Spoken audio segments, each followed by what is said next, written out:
To my channel. सो आज का हमारा न्यू टॉपिक क्या है? ऋतुचर्या, सीजनल रेजिमेंट। ये जो चैप्टर है वो अष्टांग हृदय का तीसरा अध्याय है। इसके पहले हमने अभी जस्ट दिनचर्या कंप्लीट किया है। हम लोग ऋतुचर्या और दिनचर्या को फॉलो करके हम लोग अपने हेल्थ को मेंटेन कर सकते हैं और हमें डिजीज से प्रिवेंट हो सकते हैं। ठीक है, तो ऋतुचर्या मेन टॉपिक स्टार्ट करने से पहले हम लोग पहले थोड़ा सा बेसिक आइडिया लेंगे। तो सबसे पहले हम लोग पढ़ते हैं काल। ठीक है, तो काल का हम लोग अभी कुछ पॉइंट देखेंगे। तो काल में सबसे पहला पॉइंट आता है ना, इसका तो ना तो कोई शुरुआत और ना ही इसका अंत है। ठीक है, जो भी दोष का इंक्रीमेंट होता है, डिक्रीमेंट होता है, सीजन, टेस्ट, ये सब काल पे डिपेंड करता है। ये एक हम लोग बोल सकते हैं कि ये एक कॉजेटिव फैक्टर होता है फॉर बर्थ और डेथ। जो भी सन का मूवमेंट होता है, मून का मूवमेंट, या फिर कोई भी प्लैनेट का मूवमेंट, या फिर कोई भी जो भी हम लोग जानते हैं 5 बेसिक एलिमेंट, आकाश, वायु, जल, अग्नि और पृथ्वी, इसका जो ट्रांसफॉर्मेशन होता है ये सब बेस्ट किस पे होता है? ये बेस्ट होता है टाइम पे। ठीक है, अब अष्टांग संग्रह में ऐसा बताया गया है कि जो काल है उसका डिवीजन किया गया है। तो बेसिकली उसको 12 डिवीजन में बांटा गया है। सो कौन कौन से है वो? मात्रा, कष्ट, काल, नाड़िका, मुहूर्त, यम, अहोरात्र, पक्ष, मास, ऋतु, आयान और वर्ष। इसमें से आप बहुत सारे वर्ड्स को जानते होंगे, लाइक मुहूर्त, यम, ऋतु और अहोरात्र। वैसे अभी हम लोग इसमें भी देखेंगे कुछ कुछ वर्ड्स के मतलब, ताकि आपको आगे चैप्टर समझने में आसानी हो जाए। तो चलिए, तो सबसे पहले हम लोग देखते हैं मात्रा का मतलब क्या होता है। तो 1 मात्रा is equal to time for blinking eyelid. मतलब जो भी हम लोग आईलिड को ओपन करते और क्लोज करते, जो उसमें टाइम लगता है, उसको हम लोग 1 मात्रा बोलते हैं। ठीक है, फिर 15 मात्रा को 1 काष्ठ बोलेंगे। एंड देन इसमें मैं कुछ कुछ पॉइंट्स बताती हूँ, मतलब जो जो इम्पोर्टेंट है। जैसे कि मैंने आपको दिनचर्या में बताया था मुहूर्त के बारे में। सो 1 मुहूर्त का मतलब 48 मिनट होता है। ठीक है, अगर आप जब कंपेयर करोगे मॉडर्न के टाइम से। फिर है कि 1 यम मतलब 3 घंटे, अहोरात्रि, अह या फिर रात्रि, अह मतलब डे और रात्रि मतलब नाइट, तो इसको मिला के हम लोग बोलते अहोरात्रि। तो एक अहोरात्रि में 4 यम आते हैं। ठीक है, अब आता है पक्ष। पक्ष का मतलब होता है 15 दिन।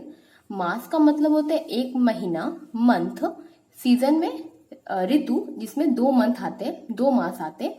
आयान, आयान का मतलब होता है 6 मंथ। और वर्षा का मतलब होता है 1 ईयर, सॉरी वर्ष का मतलब होता है 1 ईयर। तो इसमें से कुछ थे काल के डिवीजन जो आपको इजी हो समझने में, एंड ये आपको हेल्प करेगा आगे के चैप्टर को समझने में। ओके, सो अभी देखेंगे हम लोग ऋतुचर्या में का मतलब क्या होता है। ऋतु का मतलब होता है सीजनल और चर्या का मतलब होता है रेजिमेंट। ठीक है, तो जो ऋतुचर्या अभी जो हम लोग पढ़ने वाले हैं, वो सबसे पहले तो वो एप्लीकेबल होगा सीजन इन इंडिया। मतलब जो इंडिया के सीजन होता है, आप देखते हो, मतलब ठंडी भी रहती है, बरसात भी होती है और गर्मी भी रहती है। सो इंडिया के सीजन पे ये एप्लीकेबल होगा, या फिर वैसे नेशन के लिए एप्लीकेबल होगा जहाँ पे ज्योग्राफिकल एरिया इंडिया की तरह ही होता है। ठीक है, ये कोल्ड प्लेसेस में नहीं हो सकता, मतलब होता है बट इतना नहीं होता जितना इसमें फॉलो होता है। इसके लिए कुछ और बताया गया, क्योंकि जैसे कि आप साइबेरिया वगैरह में देखे होंगे, वहां पे सिर्फ ठंडी ही पड़ती है, गर्मी बहुत कम, मतलब एक तरह से ना के बराबर पड़ती है। तो वहां पे ये सब फॉलो नहीं हो सकता। तो ये मेनली इंडिया के सीजन के लिए फॉलो होगा, या फिर जो सेम ज्योग्राफिकल नेचर की जो नेशन है वहां पर फॉलो होगा। तो ऋतुचर्या में हम लोग पढ़ेंगे डू एंड डोंट, मतलब हमें पर्टिकुलर सीजन में क्या करना चाहिए और क्या नहीं करना चाहिए। सो बेसिकली षड ऋतु मतलब 6 सीजन होते हैं। एक सीजन में 2 मंथ, 2 मास होते हैं। तो अभी मैंने एक टेबल बनाया है जिसमें मैंने ऋतु, मंथ और बॉडी स्ट्रेंथ के बारे में डिस्कस किया। तो चलिए देखते हैं। तो पहला इसमें ऋतु में देखेंगे तो 6 ऋतु होते, कौन कौन से? शिशिर, वसंत, ग्रीष्म, वर्षा, शरद और हेमंत। तो अगर हम लोग इंडिया के अकॉर्डिंग अगर हम लोग मास देखते हैं, तो शिशिर में आते हैं माघ और फागुन, वसंत में चैत, बैशाख, ग्रीष्म में ज्येष्ठ, आषाढ़, वर्षा, श्रावण, भाद्र, शरद, आश्विन, कार्तिक और हेमंत मार्गशीर्ष और पौष। अब अगर हम लोग वेस्टर्न के अकॉर्डिंग मंथ देखेंगे, तो शिशिर में जनवरी टू मार्च आता है, मार्च का महीना, मार्च तक। वसंत में मार्च टू मई, ग्रीष्म में मई टू जुलाई, वर्षा में जुलाई टू सितंबर, शरद में सितंबर टू नवंबर और हेमंत में नवंबर टू जनवरी। ठीक है, अब देखेंगे बॉडी स्ट्रेंथ के बारे में।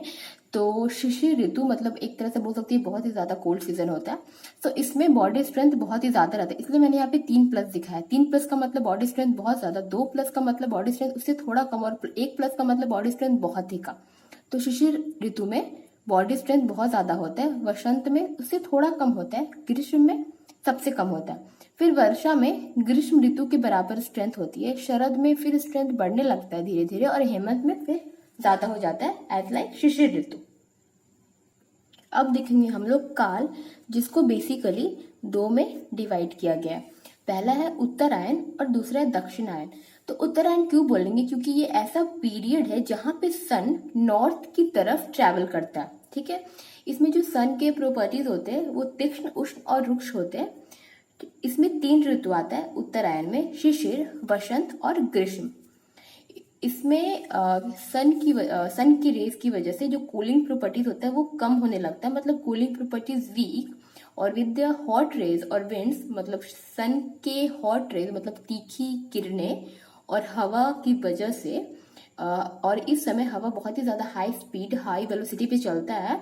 सो क्या होता है ना कि जो भी अर्थ पे जो भी मॉइस्चर होते हैं वो सब ड्राई हो जाते हैं due to the rays of sun. इसको हम लोग आदान काल भी बोलते हैं, क्योंकि इसमें जो है ह्यूमन स्ट्रेंथ वो कम होता है डे बाय डे, जैसे कि मैंने आपको पीछे बताया 3+, 2+ और 1+। और इसमें तिक्त रस, कषाय रस और कटु रस का डोमिनेंट होता है इन उत्तरायण काल। अब देखेंगे दक्षिणायन काल, इसमें होता है कि जो सन है वो साउथ की तरफ ट्रैवल करते हैं, इसलिए इसको हम लोग दक्षिण बोलते हैं। इसमें 3 ऋतु आते हैं, वर्षा, शरद और हेमंत। इसमें जो है मून डोमिनेट करता है, उत्तरायण में सन डोमिनेट करता था, दक्षिणायन में मून। और मून के डोमिनेंट होने की वजह से जो भी सन का जो पावर होता है वो धीरे धीरे कमने लगता है। ठीक है, अब क्या है, इसमें मून की वजह से इसमें जो मॉइस्चर कंटेंट बहुत ही ज्यादा हो जाता है, और कूल ब्रिज की वजह से जो सन का जो पावर है वो धीरे धीरे घटने लगता है, और मून की वजह से इसमें स्निग्धता बढ़ जाती है, और सन की वजह से इसमें रुक्षता बढ़ी थी, मतलब ड्राइनेस बढ़ी थी। इसको हम लोग विसर्ग काल इसीलिए बोलते हैं क्योंकि इसमें day by day human strength बढ़ता है, डेट इज 1+, 2+ और 3+, जैसे कि मैंने आपको पीछे बताया। इसमें 3 रस का डोमिनेंट होता है, अम्ल रस, लवण रस और मधुर रस। अब देखेंगे हम लोग डिफरेंस बिटवीन आदान काल और विसर्ग काल। तो सबसे पहले तो आदान काल में डाइजेस्टिव पावर कम हो जाता है, और विसर्ग काल में डाइजेस्टिव पावर बढ़ जाता है। आदान काल में सन जो है वो नॉर्थ की तरफ मूव करता है, जबकि विसर्ग काल में साउथ की तरफ। आदान काल में बोल सकते हो अग्नि प्रधान काल है, मतलब सन की वजह से इसमें अग्नि ज्यादा होती है, अग्नि प्रधान होती है। और विसर्ग में सौम्य काल बोलते हैं, क्योंकि due to presence of moon, मतलब मून का डोमिनेंट होता है। आदान काल को हम लोग उत्तरायण भी बोलते हैं, और विसर्ग को दक्षिणायन। आदान काल में रुक्षता गुण, जो रुक्ष गुण होते हैं वो ज्यादा होता है, जबकि विसर्ग काल में स्निग्ध गुण ज्यादा होता है। आदान काल को डेबिलिटेटिंग पीरियड भी बोलते हैं, मतलब इसमें एनर्जी डे बाय डे कम होने लगता है, जबकि विसर्ग काल को हम लोग स्ट्रेंथनिंग पीरियड बोलते हैं, क्योंकि इसमें एनर्जी डे बाय डे बढ़ता है। आदान काल में 3 ऋतु आते हैं, शिशिर, वसंत और ग्रीष्म, जबकि विसर्ग काल में वर्षा, शरद और हेमंत आते हैं। आदान काल में 3 रस डोमिनेंट होता है, तिक्त, कषाय, कटु, और विसर्ग काल में अम्ल, लवण और मधुर रस। तो अभी आपने देखा आदान काल और विसर्ग काल में बेसिक डिफरेंस, ताकि आपको आदान काल और विसर्ग काल अच्छे से समझ आ जाए। अब मैंने एक और टेबल बनाया है जिसमें मैंने ऋतु, रस और दोष के बारे में बोला है। तो सबसे पहले मैं आपको दोष में बता दूं, 3 का मतलब संचय, प्रकोप और प्रशमन। संचय का मतलब होता है कि नॉर्मल लेवल से उसका एकोमोडेशन हो जाना, ठीक है, मतलब एक तरह से बोल सकते हैं इंक्रीमेंट।